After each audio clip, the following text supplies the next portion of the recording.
മഴക്കാല പൂർവ്വ ശുചീകരണ പ്രവർത്തനങ്ങൾ ഊർജിതപ്പെടുത്താൻ ജില്ലാ കളക്ടർ അർജുൻ പാണ്ഡ്യന്റെ അധ്യക്ഷതയിൽ ചേർന്ന ജില്ലാതല യോഗത്തിൽ തീരുമാനം.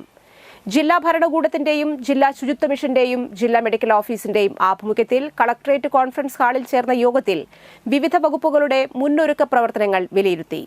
മൺസൂൺ പൂർവ്വകാല ശുചീകരണത്തിനായി ഈ വർഷം ജില്ലയിൽ നേരത്തെ തന്നെ പ്രവൃത്തികൾ ആരംഭിച്ചതായി ജില്ലാ കളക്ടർ പറഞ്ഞു. മാലിന്യമുക്ത നവകേരളവുമായി ബന്ധപ്പെട്ടുകൊണ്ട് വലിയ രീതിയിൽ ശുചീകരണ പ്രവർത്തികളുടെ തുടർച്ചയാണ് ഇനി വേണ്ടത്. മഴക്കാലം തുടങ്ങുന്നതിന് മുൻപേ ഏതൊരു സാഹചര്യത്തിനും വേണ്ട മുന്നൊരുക്കങ്ങൾ ജില്ലയിൽ പൂർത്തിയായിരിക്കണമെന്നും കളക്ടർ നിർദ്ദേശിച്ചു.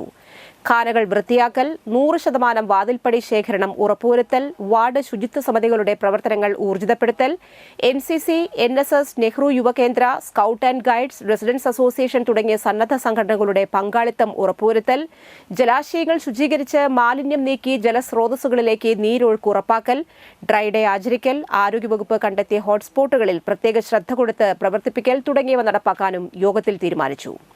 മാലിന്യമുക്ത നവകേരളവുമായി ബന്ധപ്പെട്ട് സംസ്ഥാന തലത്തിൽ ജില്ലയ്ക്ക് 3ാം സ്ഥാനം നേടാൻ പ്രവർത്തിച്ച എല്ലാവരെയും അഭിനന്ദിച്ചു. ജില്ലാ മെഡിക്കൽ ഓഫീസർ ഡോക്ടർ ശ്രീദേവി, തദ്ദേശ സ്വയംഭരണ ഡെപ്യൂട്ടി ഡയറക്ടർ കെ സിദ്ദീഖ്, ശുചിത്വ mission program officer Rajaneesh Rajan, deputy DMO doctor TK Anoop എന്നിവർ സംസാരിച്ചു. വിവിധ വകുപ്പ് മേധാവികൾ, തദ്ദേശ സ്ഥാപനങ്ങളിലെ സെക്രട്ടറിമാർ എന്നിവരും പങ്കെടുത്തു.